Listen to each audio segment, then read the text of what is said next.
मी आमचे नेते प्रवीण दरेकरजी, बोरवलीचे आमचे आमदार संजय उपाध्यायजी, अतुल काळसेकरजी, शिवराम दळवी, गोपाळ दळवी, आम्ही सगळेच जण या ठिकाणी आई भराडी देवीच्या चरणी दरवर्षीप्रमाणे नतमस्तक होऊन आईचा आशीर्वाद घ्यायला आलो आहोत.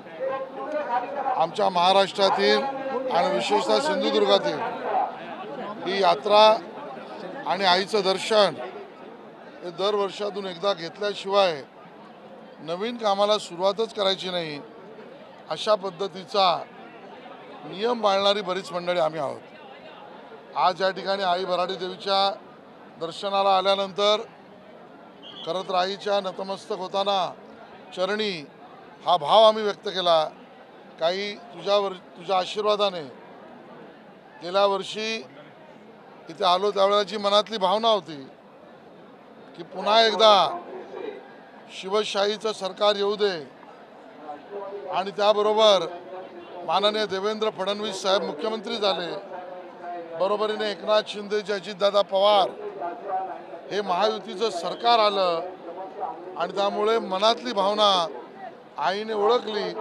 आईच्या आशीर्वादाने हे हिंदुत्ववादी सरकार या महाराष्ट्रात आलं, त्यामुळे एक ऋण व्यक्त करण्याची भावना ही मनामध्ये आहे. आणि स्वाभाविकता महाराष्ट्रातील तमाम नागरिकांची सेवा करण्यासाठी देवेंद्रजींच्या आशीर्वादाने मला सुद्धा या मंत्रिमंडळामध्ये सांस्कृतिक कार्य व माहिती तंत्रज्ञान विभागाची जबाबदारी मिळाली. सेवक म्हणून देवेंद्रजी असतील, एकनाथजी असतील, अजितदादा असतील, मी असेन, या महाराष्ट्रातल्या नागरिकांची सतत सेवा करत राहू एवढं बळ आणि आशीर्वाद आम्हाला दे, एवढंच भावना या ठिकाणी मी व्यक्त करतो. एकीकडे उदय सामंत साहेब राज ठाकरे साहेबांना भेटले, तर इकडे तुम्ही व्यासपीठावरती माजी खासदार विनायक ठाकरे तुम्ही एकत्र होता. देवीच्या चरणी वेगळं समीकरण. मला वाटतं यात राजकारण बघण्यासारखं काय नाही.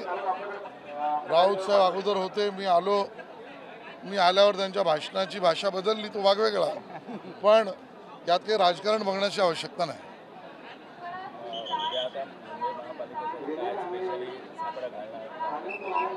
हे खरं आहे की गेली 25 वर्ष एक कुटुंब, एक पक्ष, एक परिवार ज्याने मुंबई महानगरपालिका त्यांच्या जवळच्या असलेल्या बगलबच्च्यांच्या कंत्राटदारांच्या जीवावर मातोश्री 1 to मातोश्री 2 हा प्रवास केला. पण सामान्य मुंबईकर आजही उत्तम रस्ते, चोख पिण्याच्या पाण्याची व्यवस्था, पावसाच्या पाण्याचा निचरा आणि गटाराची व्यवस्था याच्या सगळ्यात अजूनही अपेक्षा धरून आहे. त्यामुळे सामान्य मुंबईकराची सेवा करणं हे त्या कुटुंबाने, ज्यांनी 25 वर्ष काम केलं, त्या ठाकरे कुटुंबाने टाळलं.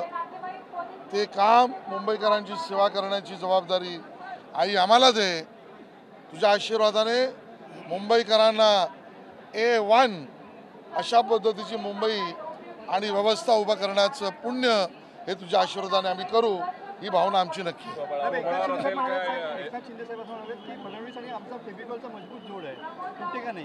बरोबर आहे. आणि म्हणूनच तो फेविकॉलचा जोड बघून काही लोकांच्या तोंडात जोडे मारल्याची अवस्था झाली आहे आणि ते जोडे खाऊन भाषण करतायत.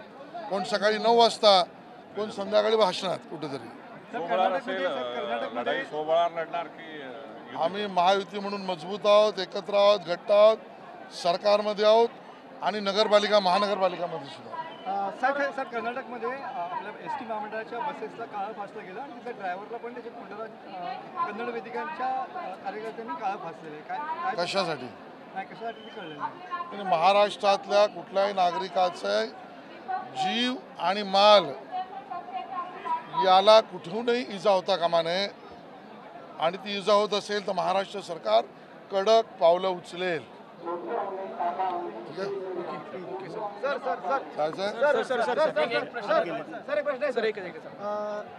चिपळूणमध्ये जे छत्रपती संभाजी महाराजांचं स्मारक आहे संगमेश्वरमध्ये, ते आता अर्धवट स्थितीमध्ये काय? या संदर्भामध्ये उद्याच मुंबईला गेल्यावर मी आढावा बैठक घेईन आणि या सगळ्याला तातडीने आवश्यक असेल तर ती किती निधी आणि पर्यायी व्यवस्था सर्व उभं करू. पण छत्रपती संभाजी महाराज आमचं दैवत आहे आणि म्हणून त्यात कुठेही कचुराई शासन प्रशासन तंत्रज्ञानाने केली असेल तर त्याच्यावर कारवाई करू.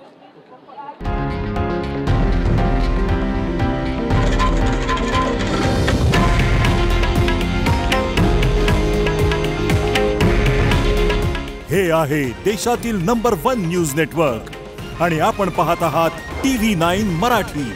काळजी तुमची, हित महाराष्ट्राचं.